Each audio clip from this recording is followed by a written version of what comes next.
Hello， 大家好，欢迎回到外媒看中国，我是安博然。Media and markets are responding strongly to the deal reached between China and the US in Switzerland over the weekend. Markets improved significantly, which will of course be welcome news to President Donald Trump, with Wall Street seeing a strong relief rally, the US dollar strengthening against major currencies, and markets here in Asia also rising. But what won't be good news for Trump is Western media reaction, with numerous outlets saying Donald Trump lost his game of chicken against China, and The Guardian calling it Capitulation Day. And it gets even more juicy. Are you guys ready to read some harsh media attacks that will be sure to keep Trump up all night?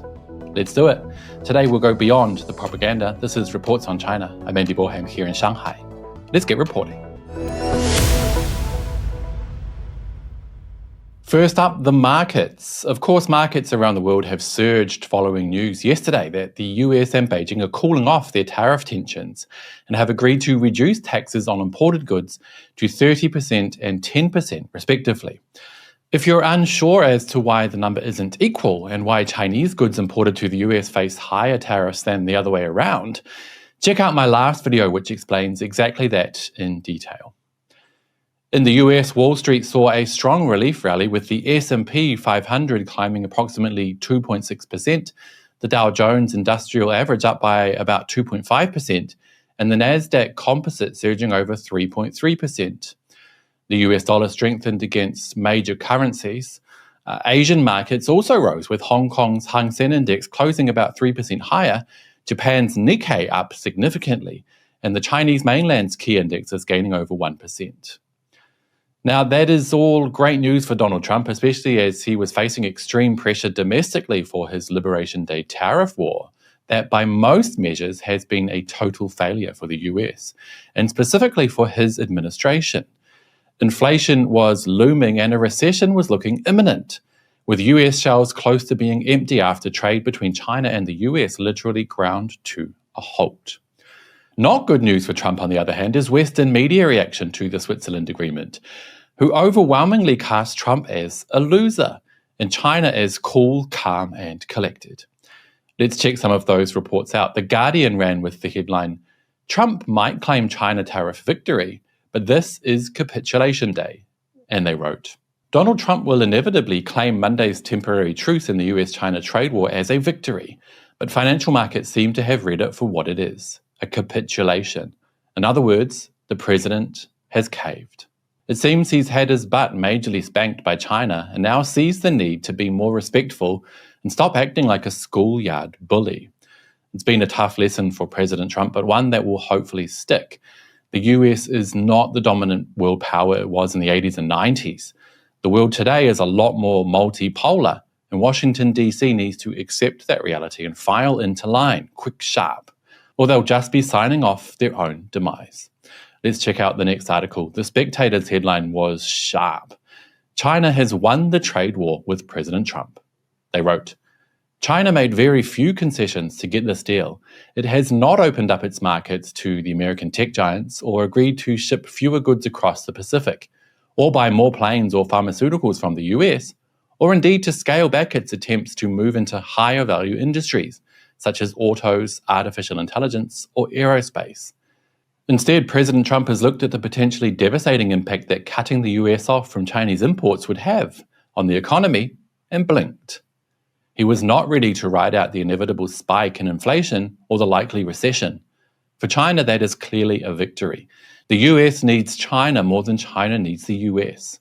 With that becoming increasingly clear, the US won't restart the trade war anytime soon, and China can resume its long-term plan of turning itself into the world's dominant economy." Ouch. And I think that is pretty right. This has been a complete victory for China, not only in gaining the respect and relative submission of Donald Trump, but also in showing the world that China is a stable, pragmatic, reliable alternative to US chaos. China plays fair and sticks to its word. That is more clear to see now than it ever has been, in my opinion. The Atlantic's headline and byline read, "China called Trump's bluff. There is a lesson here for anyone Trump threatens." The piece reads, The unveiling of the Trump global tariff regime was accompanied by a distinct form of dominance theatre. The president and his gang assured his targets that if they submitted to his tariffs, he would repay their compliance. Any country that dared defy him would suffer terribly. Most of the world accepted this advice, only to discover the difficulty of making global trade deals with a president who doesn't seem to understand how trade works. China, however, retaliated with countermeasures of its own, imposing steep tariffs on American imports. Trump held out for 1 month before backing down. I have to agree here too. China's defiance against Trump's Liberation Day tariffs, which were nothing more than a bullying tactic, really saved the world and gave Trump and his team a slap of reality. It's not 1998 anymore. China is bigger and stronger and more confident than ever, and it will not lie down and take Western threats and bullying lightly.